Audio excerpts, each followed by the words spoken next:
The most common allergens are wheat, dairy and refined sugar.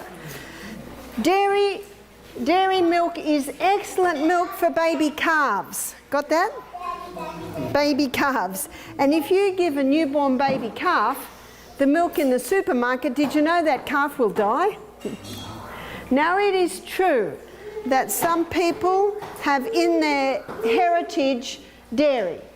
So if you've got a 5th or 6th generation dairy farmers, they usually can handle a little dairy, but the dairy they can handle is the raw milk straight from the cow.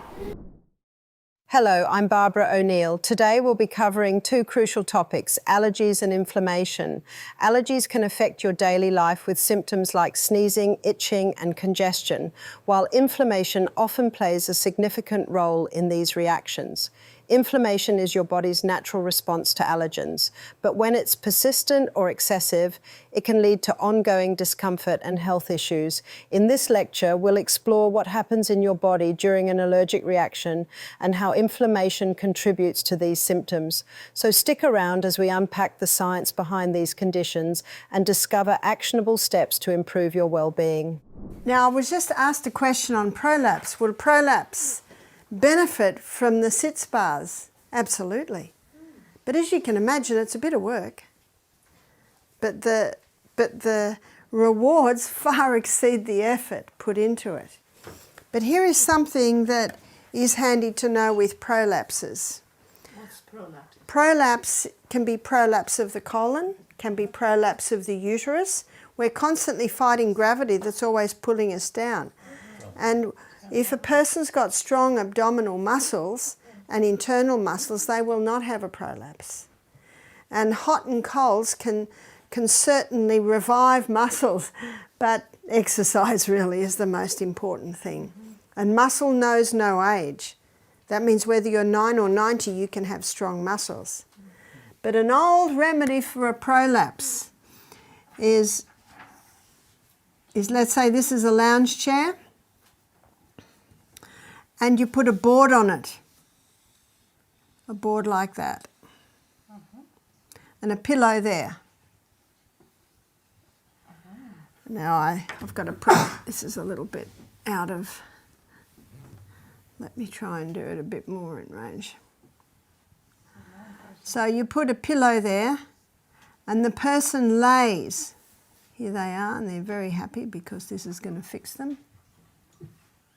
Sorry, the eye should go there, I think. And the body goes here, and the knees are there, and then the feet come down like that. Okay? Now, can you imagine what's happening to your prolapse? It's falling up. And often the person only needs to lay on that board for 10 minutes a day. If it's more serious, 10 minutes twice a day. Now what you'll find happens is, and the way I've drawn it looks very steep, it certainly could be relaxed a little bit, and you know the head usually is on the pillow. Maybe we draw it properly. And what some people will do is read a book or listen to some nice music or something. So whether that be prolapse of the colon, prolapse of the uterus, prolapse of even of the uterus. Now at the same time, do you remember that I said next week you're going to be making programs for people? And so everything I'm showing you here, you'll take a little bit from here, from there, from there. So with the prolapse, absolutely we want some vibrant blood to heal, so we want to make sure well hydrated, a nutritious diet, that they're sleeping properly every night for the full 8 hours, as you'll see. No stimulants going in that are going to leach minerals out of the body. Sunshine, lay in the sun every day. That might be nice to lay outside in the sun when you're having it. Pure air, but even just to lay outside and bare the abdominal area for the sun. The darker the skin, the more sun can be born, as we will see when we look at sunshine. And of course, you know, if they're excited with the results, they can do that 3 times a day. You can't overdo it, but I don't think anyone's going to want to lie like that for more than 10 minutes. And another thing is, now have mercy on me, I'm not a great drawer. Say this is your bed. And every night when you pray, you take this position. Oh, yeah. Okay? Now when you're in that position, what's happening to your internal organs? Can you see they're falling up? And then when you finish praying, you just roll over and go to sleep. You know what that means? Your internal organs are in position all night.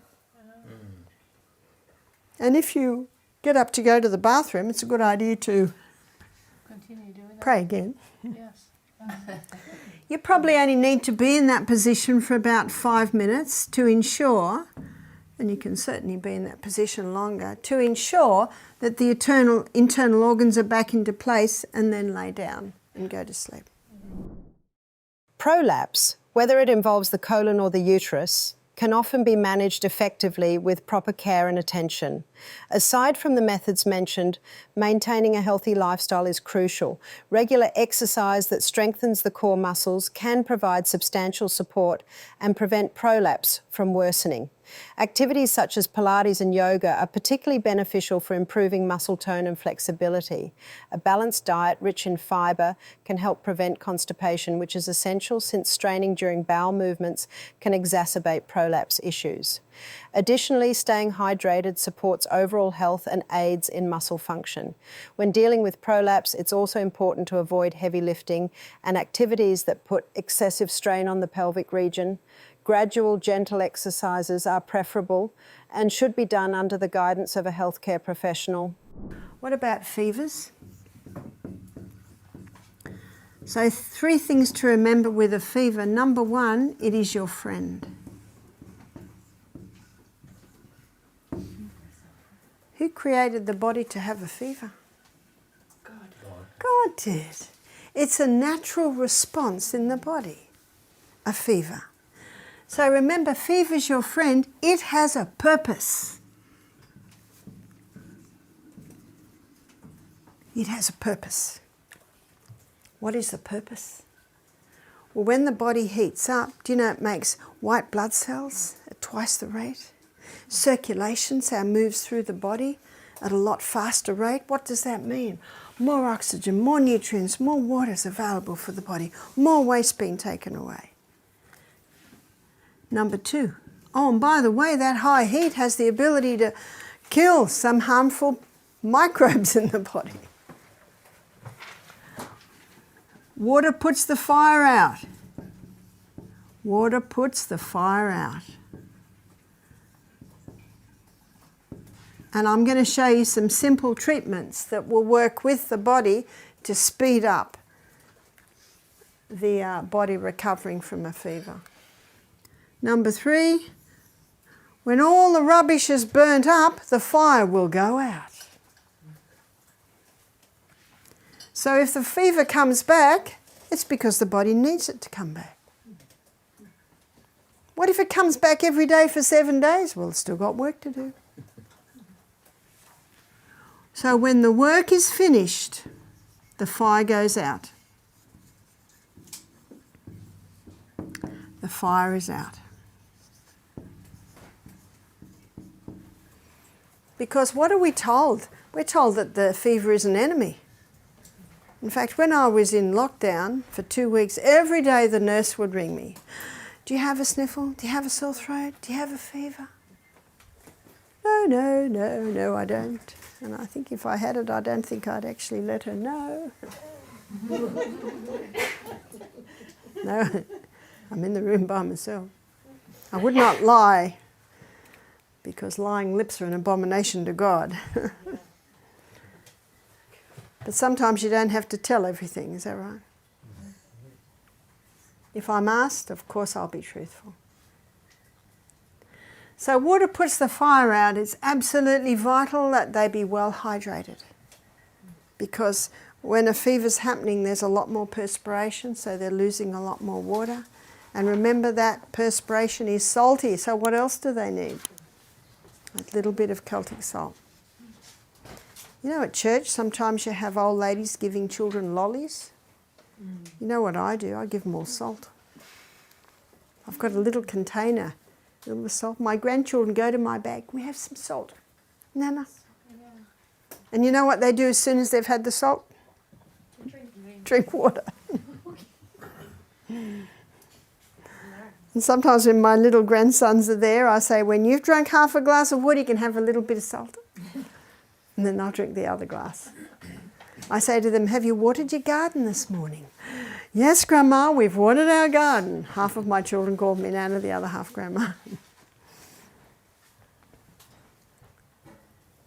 So that's what a fever does. And it's important to understand that. In fact, every afternoon at Misty Mountain Health Retreat, we create a fever. That's what's happening in the steam sauna. We're creating a fever. And fevers have been used to help conquer illness for thousands of years all through Europe. Something else that the fever does, it stimulates your bone marrow to make more white blood cells. Fevers are not just a sign of illness, they play a crucial role in the body's defense system. By raising the body's temperature, fevers create an environment that is less favorable for bacteria and viruses. This elevated temperature helps to speed up the immune response, enabling the body to fight off infections more effectively. When you have a fever, it's essential to monitor it, but not necessarily to suppress it immediately with medication. The goal is to let the body do its job while ensuring you stay comfortable and hydrated. Drinking plenty of fluids helps to prevent dehydration and supports the body's natural cooling processes. Rest is also important, as it allows your body to direct more energy toward fighting the infection rather than dealing with other stresses. So we're looking at the 5 common allergens, and this is why wheat is an allergen. It is not the wheat that God made. It has been changed. And the other is oats. Now, oats are another high lectin food. If lectins get into your blood, they increase the inflammatory process. Traditionally, the Scots, who love their oats, used to soak the oats, sometimes for even 2 days. And that soaking process even started a bit of culturing, and they're a lot easier to digest.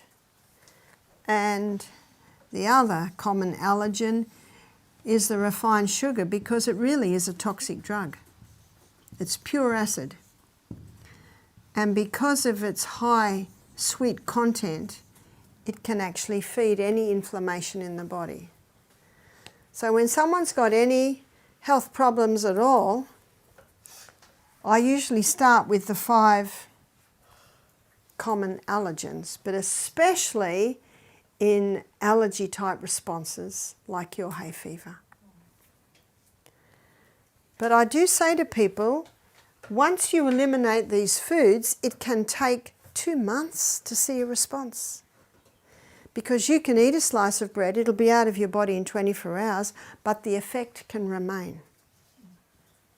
So it's important to warn the people, mark it on the calendar when you started to do this, and then watch for 2 months. A lady whose baby had eczema, the baby's 100% breastfed, so then you go to the mother. And I suggest stopping the allergens. She stopped the allergens. After 1 month, she said, my baby still have eczema. I said, yes, wait a little longer. Here's the time. Let us not be weary in well-doing. We will reap if we faint not. At exactly 2 months, she sent me a photo of her baby, and the skin was beautiful. So it can take that little bit of time. Now, if a person stops this for a month and has a slice of bread, guess what? Back to square one. You've got to start your 2 months again. So especially if it's children, eczema, hay fever, they always respond to eliminating these. And it's not necessarily forever. Once you've conquered your problem, the person might be able to have some oats now and then, some wheat now and then. Who will tell them? Their body. The response. Their response, that's right. That's right. Their body's response. So you watch for your response. While we're talking about this, could you give some examples what one can eat instead of? That's a very good question, and this is a very good point, because for your peanut butter lovers, they can have almond butter, cashew butter, and if you come to Australia, you might even be able to have macadamia butter. So there's your alternatives there. To dairy, I have a look at where are you using the dairy, usually on cereal and in tea and coffee. Well, you've just taught them that the tea and coffee is best discarded, and maybe looking at a better breakfast like we had this morning, an alternate breakfast. And if someone wants to put a little milk on that, they could use coconut milk, or they could make their own cashew milk. Wheat. A great alternative to wheat is spelt. But I know in America you can get spelt, and you can also get kamut. I don't know if that's 1M or 2Ms. One. And these are all wild hybrids from the original wheat. And also Enkenhorn. That's the original wheat, and I know in America you can get it in some places. And the Emmer wheat. We have found a German bakery in the town where we buy our food that sells a sourdough Emmer bread, and it's delicious. It's very nice. So there's some of the grains that you can use instead of the wheat. In addition to spelt, kamut and incanhorn, there are other alternatives to wheat that can be beneficial. Quinoa is another excellent substitute. It's high in protein and easy to digest. It can be used in salads, as a side dish, or as a base for a variety of recipes. Amaranth is another grain that can replace wheat. It's rich in nutrients and has a slightly nutty flavour. Buckwheat is also a great option. Despite its name, it's not related to wheat and is gluten-free. Buckwheat flour can be used to make pancakes, bread and other baked goods. Millet is another gluten-free grain that can be used in place of wheat. It has a mild flavour and can be cooked as a side dish or used in soups and salads. For those who are avoiding grains altogether, consider using vegetables like cauliflower or zucchini as substitutes. Cauliflower rice and zucchini noodles can be great alternatives to traditional grain-based dishes. Ice is the best anti-itch. So when I was in Alabama a few years ago, I used to walk through the forest where I was staying. I walked through the forest to the health centre. And after a couple of days, I had about 6 little itches on my leg, an itch here and an itch there and an itch there. And I said, what are these? And they said, oh, they're chiggers. I said, well, chiggers, I've never heard of chiggers. And apparently they're a little mite that you get in the bush, and it burrows into your skin and it itches. And they said to me here, you'll be itching for 3 weeks. So I made a decision never to scratch.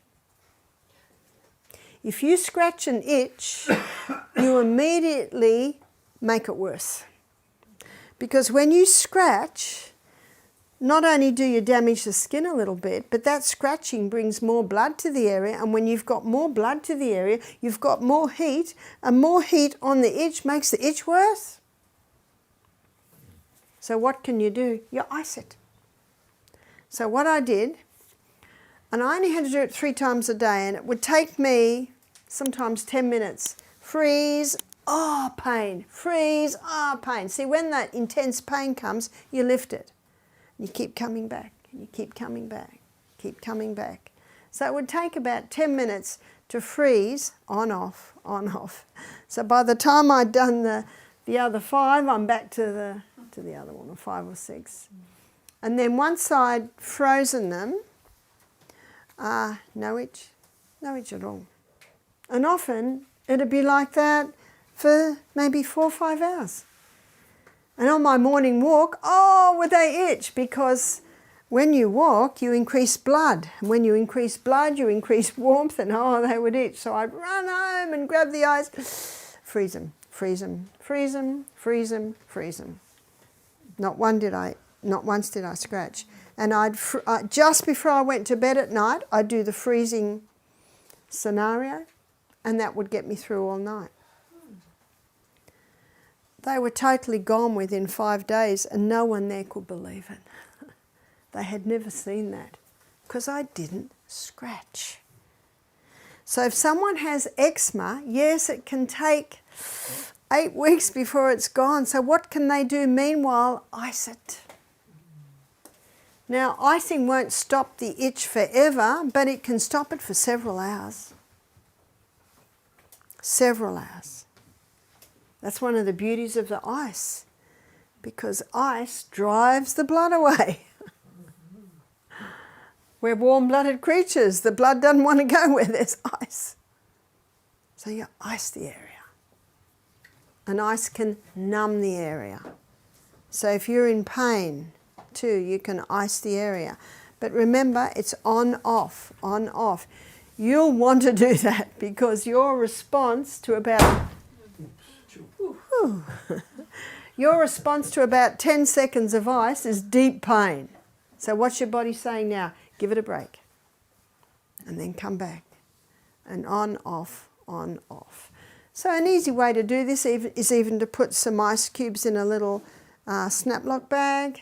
Then you haven't got water everywhere. Or you can just use a block of ice in a little washer or face cloth. And what I've been finding dealing with people with herpes, you'll be surprised how many people have the herpes virus in them. And once it's in you, it's there forever. But you can manage it.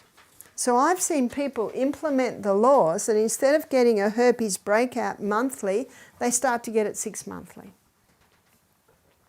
And it usually happens usually in the tender parts of the body, but you know, a cold sore is part of the herpes virus, and it's just exactly like that. I have never had a cold sore, but my husband does. And it used to be that it was the most painful before it erupted, and then when it erupts you've got little tiny blisters, and then the blisters break, and then the pain is just that rawness. If that person ices it, as soon as they get an inkling of discomfort, they can prevent it even developing.